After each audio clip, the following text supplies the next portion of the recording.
High energy. Hugest heart in the world. She was always very precocious and out front. Super nice, super smart. Very true, very real. I don't know, it's just Allison. My name is Allison Trimble, and I'm a horse trainer.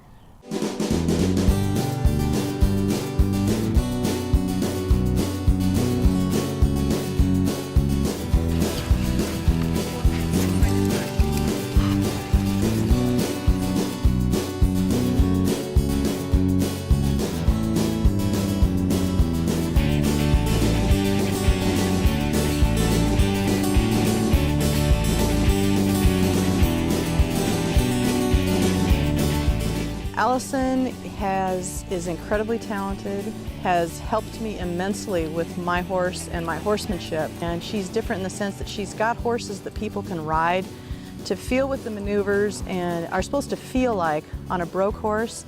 And then when you're working with your own horse, it translates into something, I know what that's supposed to feel like now.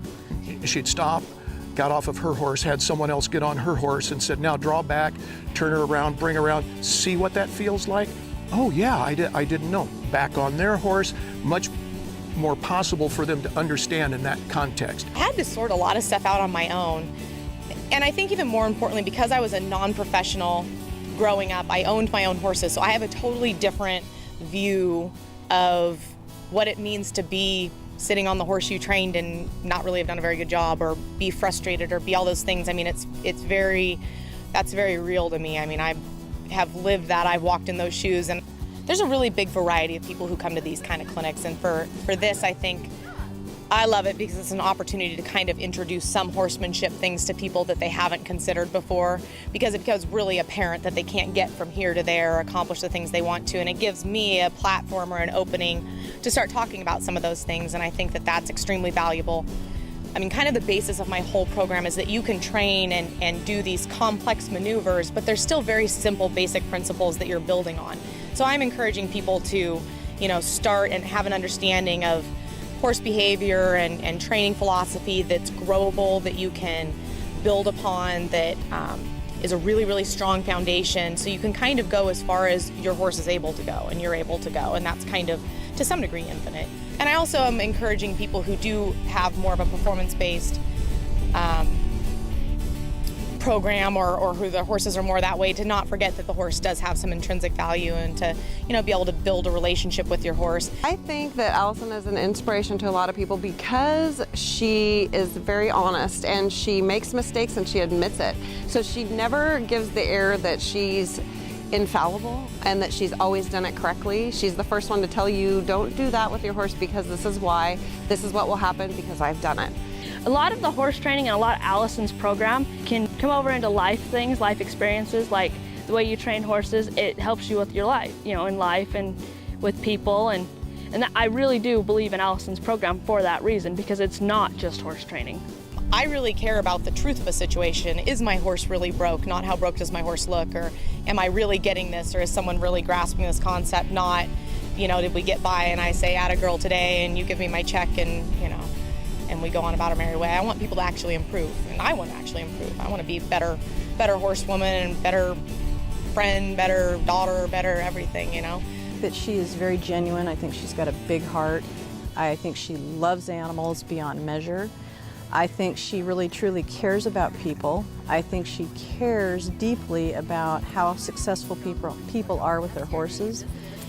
I don't think in Allison's vocabulary the words can't, that doesn't exist to her. If somebody says something can't be done, she will do it, and she will do it well. I mean, really what horses and animals mean in our lives is probably more significant than any trophy. It's a really special situation that you can have a relationship like that with an animal that can then go out and empower you in the rest of your life. And I think it's not so much that I'm necessarily an inspiration. I think it's more that they're just allowed to see what they can do, and it's a vehicle for them to get there. And so it helps them believe it's more possible because they see me out and doing it, and they know that I have my shortcomings and my faults, and I can still go out and try. And I think that's, there's been many women who've been very inspiring to me that way, and I'm happy that I can help other people really just see what they're capable of doing, more than that it's something necessarily that I'm doing.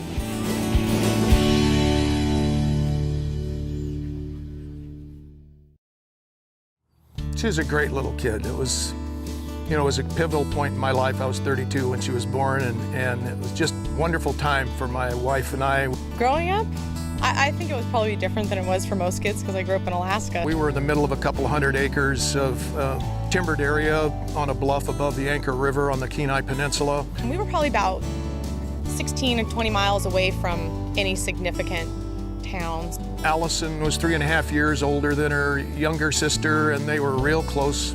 I mean, my sister and I especially, we didn't have a ton of friends to play with all the time. So, I mean, we had our animals. We had our dog Pip and, you know, chickens and goats. They were always building forts and rambling around out in the yard and swinging on fishing buoys and, you know, ice skating and mud puddles and just doing kid stuff. It was a great time for them and for us.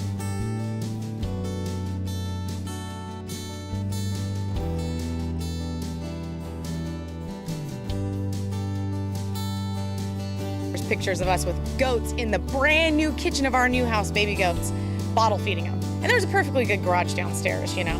Sledding, and we had a little beat up little kid snow machine. They were always outside. They were on the horses. They were saddling up the dog. My dad always wanted a horse, and so he bought one. I bought her as a 2-year-old, and I went right down to the feed store and bought a $200 saddle and came right home. And I was probably about 6 months old, and he bought Baleen from the head of the bay. And I set her up on there for the first time, and my wife took a picture, and that was the fateful day. And then I had my pony Spot. And that was the horse that I went along on these pack trips. And a pack trip is like, my dad would go out hunting. Hunting's a big part of I mean, we grew up eating fish and moose every year. I mean, that was how we got our meat every year.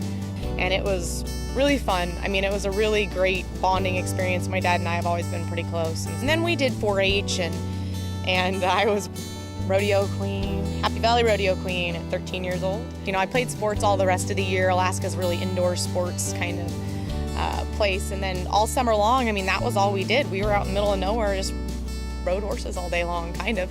I don't remember a time when I wasn't on a horse.